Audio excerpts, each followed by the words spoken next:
Mike from the Mike James Rock Show. We're in Bristol. It's January 2020, and this fine specimen of a human is back on the Mike James Rock Show, but he's going to introduce himself. Hey, this is Scotty and Lewis from Carnifex. Hello. Welcome back, my friend. How you doing? I'm really good, thanks. It's been a couple of years since we had a chat. I know Dan behind the camera has chatted to you since then, but it's nice for us to touch base and catch up. It's good. You guys are rocking it at the moment, or metaling it, or whatever have you're it at the moment. We're having fun. Smashing it. Yeah, that's what we're doing. We're having fun, I think. That's the thing that we've actually really been doing lately. The last year has just been having fun. It's been kind of this great moment with the band where, we worked real hard, kind of like, grinding. Yeah. And we kind of got to this spot where we were like being ourselves and doing fun shit on stage and wearing makeup and being weird. Nice. And the fans are sort of loving it, and we're having a fun time. And it's this cool moment, and we're riding the wave. Yeah, it's really nice to be 15 years in as a MySpace band, and I guess so. Yeah. It's like it's kind of fun. I haven't heard anyone call themselves a MySpace band since the demise of MySpace. Oh, I'm not afraid of it. What's the Bane line? You fear the darkness. I was born in it. It has been 15 years, and we've seen you at various stages playing different kind of venues and stuff. Yeah. But to hear that you guys have all kind of found a happy place by the sounds of it, where you're all comfortable on stage and touring and things like that. How's the new album being perceived as well, like the new tunes and things? It's going great.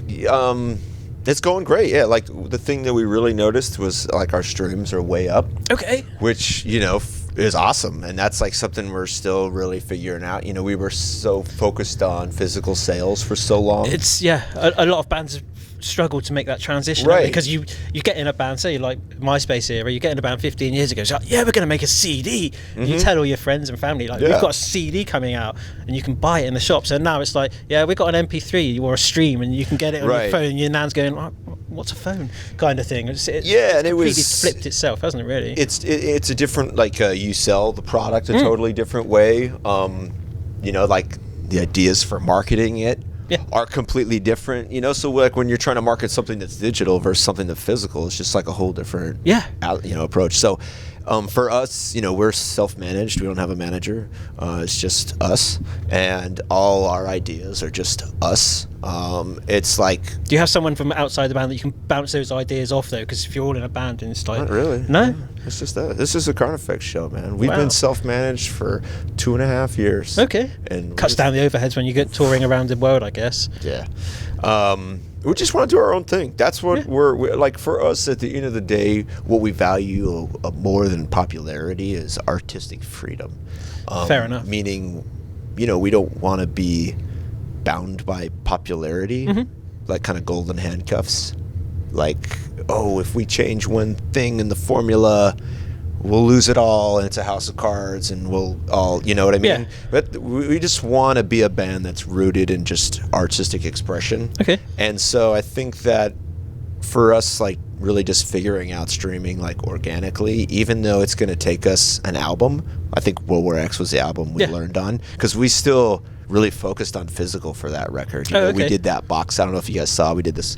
I had a great time with it. We did this really awesome, like, VHS styled box set. Nice. I thought that was really cool. It kind of tied into the whole theme of the Dystopian album. Yeah. And they did well with the fans, but but still, it's like a streaming world now. And I think we learned that on this album. I guess things like that become a novelty and almost like a limited edition thing, whereas you'll say go on Spotify or your streaming service and just hit that button, you've got the album straight away to listen to it, but then you're going like, well, no one can see that I'm a fan of that band if they come around my house, and you've got this physical thing, it's on your side or like CD cover or your desk or something. Yeah, and I mean, our streams went, way up. We went from like 7 to 11 million in the 1 year. That's a huge jump. Yeah, I was like, that's a huge jump. I was hoping we were going to be higher, but I was like, hey, it's up.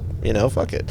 But compared to where it used to be, you can almost instantaneously see that. Whereas I guess with physical sales, you've got to wait for the reports to come in, how many units you've sold and stuff like that. You can literally log on and go, blimey, we've had 45 million people listening on this day to this one song, and it's instant and that kind of thing. Yeah, and the videos had, got way more views than any of our previous music videos had. So I think it was about, because we are such a introverted band, I think it's just about us like really just navigating the industry on our own. So I think we're like excited, now that we're back to being a 4-piece, we're excited to do a record a little bit faster. Okay. And kind of maybe just like really embrace kind of the new musical age and just kind of see what streaming's all about and just really focus on trying to get music out quickly and tour on it, So it's going forwards as you get to grips with the streaming. Is it going to be a case of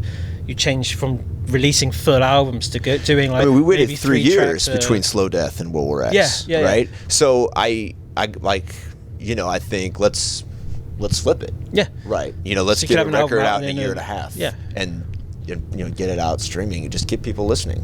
Like I don't want to fight it because I know what's the point. Yeah. Like it's the future, really. Do not fight it, right? No. Because when we were a new band, right, we joked about being a MySpace band, but when we were a new band, it was still like that. We were touring when we would support bands. It was like this last era of bands that got like big record deals and stuff, and like actually made money from CD sales. It's that almost post-emo era, isn't it? Right. They were the big stadiums, like you might know, Blinks and stuff like that. But the undertone of that before the internet really took a grip was like bands exactly. Like and so we saw the generation just behind us like not really accept it, and a lot of those bands disappeared. And we sort of was like, oh, well, yeah, we don't make money on CDs. Who gives a shit? We make money on merch, right?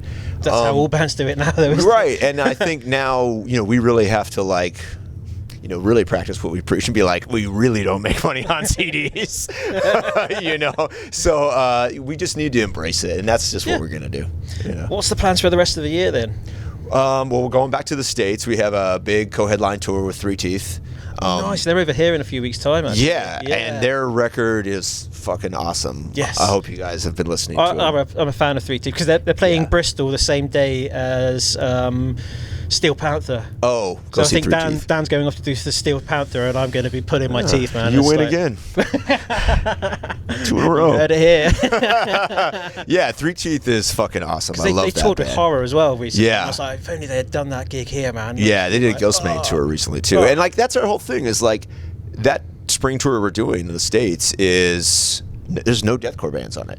No, you got the Browning on it as well. Yeah, it's the Browning and Tim Scold, who is goth legend. Well, you worked with Manson, worked with Reznor, all those guys, FDM, and I don't know. It's just like a freak show tour, a bunch of goth kids, and we're gonna like.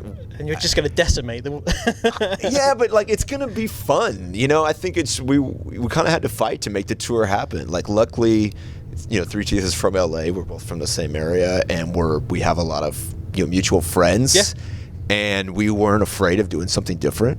And the agents freaked, but we got them on board. And then we put tickets on sale, and we had our best on sales ever. That's amazing.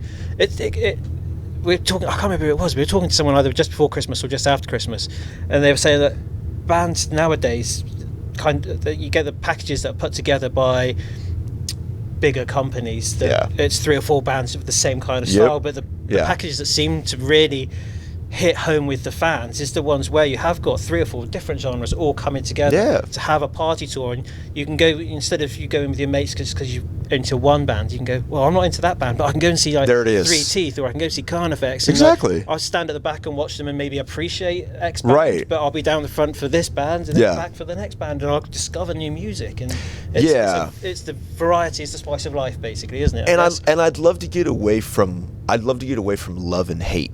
Yeah. I hate that band, right? It'd be cool, like, to do a mixed package tour and be like, I'm not going to pit for this band, but they're still cool to check out. Yeah, you can appreciate it. Yeah, it's like you don't have to either love a band or hate them. I mean, I'm in Mosh retirement due to age, but same. Same. There's 1 or 2 I will come out of Mosh retirement. Hurry up, JB Justin, bring the hatred over. But yeah, you can appreciate the band, and that's how you discover new bands. I think. Of course. I mean, we did Warped Tour We were that's the ultimate. We were the only death metal band on Warped Tour. Literally, we're the only death metal band on Warped Tour, and we got more fans out of Warped Tour than any other tour we've done. We had more fans on our next tour come up and say, "I saw you for the first time on Warped Tour." And we're like, "Oh, hell yeah!" But how many bands have gone through Warped Tour and that had that same thing said to them? It's like, "I saw you at Warped Tour." Right. It's a very mixed bill. That's the whole point. Is bring a different. Like, we don't have to be in these little tiny boxes. No. You know. Well, we cover a variety of festivals, and like Download, is going to be rock and metal, but we also really thrive at Reading Festival. Yeah. And you've got the likes of Post Malone headlining on the stage, but you've also got sort of Papa Roach there as well. Yeah. It's a variant, and Billie Eilish is playing, but they seem to be the festivals that do sell out because there is the huge variety. And I think going forwards, these bigger festivals like Rock am Ring and those kind of things that are very dedicated to rock and metal are going to have to fragment themselves, because the music in general is fragmented into things. You don't have bands like Maiden, Metallica that guarantee sell you 60,000 tickets or something, because they're old stadium bands, and there are bands nowadays that push through to arenas, but you don't get a lot of bands that push through to having their own stadium headliners. I think Rammstein and Slipknot maybe are doing their own stadiums and their own festivals and stuff, but a lot of it's like it's still, arenas are big sheds, but no one's pushing through nowadays. They're not doing 60,000. No, and that's just the way the music industry is fragmented. Everyone's pigeonholed and stuff. Right. But yeah, it's going to be an interesting couple of months, I guess, for you then. Yeah, our idea is strengthen numbers. Okay. You know what I mean? Just team up. Just try stuff out. And so, we're doing that in the spring, and then we have a summer tour that's not announced yet, but it is another totally different tour where we're supporting a band that is not like us. Nice. But they're still hard, but they're not deathcore, and we're going to have a great time. Actually, really excited about it. And then we're still figuring out what we're doing in the fall. We got... frankly, we got a lot of offers, which is actually exciting. What a place to be in! Like a year into a campaign, cool. And you're getting all of these offers for. That's kind of how the touring works. Everything's kind of like 6 to 9 year months. out. You know, so it's like you put the record out, and then it's sort of, if it's buzzing or whatever, then the offers sort of come in after that. So that's why we're sort of getting stuff for the fall and summer. We've got a lot of U.S. summer festivals for the first time with Disturbed and Slipknot, which.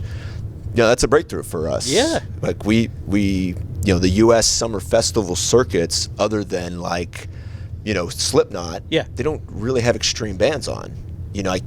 Slipknot will kind of be typically supported by bands that aren't as heavy as they are. Yeah. So getting a shot at some of those big festivals is really exciting. Is that the Danny Wilmer Presents? Yeah. Rock Range and Rock USA, Rockfest. And, They're all stellar lineups as well. I guess these destination festivals in the States are now filling in for the more popular destinations where Warped Tour finished off. Yeah, I think it's just because I think the touring model is too expensive. Yeah. Where it's not that people aren't going to go to the show, it's just that if you're traveling every day and you have all the overhead that's built in with the travel, then it does become not especially cost effective. Warped as well. You could be on like tea time-ish kind of one day, and the following day you're the opening band. The following day there's no real continuity of when your set's going to be. We did Warped Tour, and it was absolutely amazing, but it was also easy to look around and sort of see how like this thing is a behemoth. Yeah. Like, you really need to sell a lot of tickets to support this thing. And maybe not all this stuff needs to be here. You know what I mean? Like, we had a great time, but at the same time, you're like, where are all these vendors? Like people aren't even coming to these parts of the park or, where they have it. It's a lot of wasted space. And it just seemed a little big. You know what I mean? Like, streamline it a little bit. Just get the stages. Maybe you don't have 9 stages or whatever. Maybe just kind of streamline it, tighten it up. I think that's what the destination festivals realized. Yes. Was that you can still do a metal, like, all-day rock festival, but it's, it's a new time, and you kind of got to, sharpen a pencil a little bit. Do you think a touring festival is something that would happen again in the future? Because obviously you had like Lollapalooza to start it all off, I guess, and then sort of Warped and Mayhem Fest. I mean, it just all depends on that attendance, It all depends on that attendance. So whether whether the promoters come figure that perfect lineup, or, and I think it is about the lineup. I mean, granted, there's the bands out there that command ticket sales. Yes, yeah. But I think even, Slipknot and Metallica, I think they still need good support, of course, to have a really successful tour, because I'm sure they're in the same boat we're in, where you can go out and have a banging tour, but guess what? Your next one better do better. Well, that's it, right? So maybe, so we all need good support. If you're paying $100 for the headline, you want value for money. You're going to get X amount for that, or value from that headline, be it Slipknot, Metallica. Yeah. But how are you going to boost to that value? And it's about the support. It's about pulling that support up with you. It's like we need the Slipknots and the Behemoths and the Monomars and the Kill Switch. And in this moment, we need them to hold the door for us. Otherwise, we're never going to get out of the club. No. That's I think the best way to finish the conversation there is someone hold the door for us, please. It's about holding the door open, supporting people, like people who would have supported you to get to your level, support the people beneath you, and everyone raises each other up until we do have another new stadium headliner that pushes through. It'd be nice just to see one of us deathcore bands, and maybe it's Die Hard. I mean, it kind of is right now, who is able to just get like that one little notch to just try to access some fresh blood. I know they're out there. We just got to reach them. So if it's them, I hope it's them. If it's us, if it's Fit, someone, please. The lineup here is absolutely stellar. Like, there's going to be a lot of necks tonight. It's such a great time. Everybody's great. Cool. Well, thanks for taking some time out for us, man. And I hope the rest of the year is absolutely amazing. It really does sound like you're having the whale of a time up at the moment. It's great. Yeah, we'll be back. To end the touring thing, we'll be back at the end of the year. Cool. Yeah. Welcome to the My James Rock Show.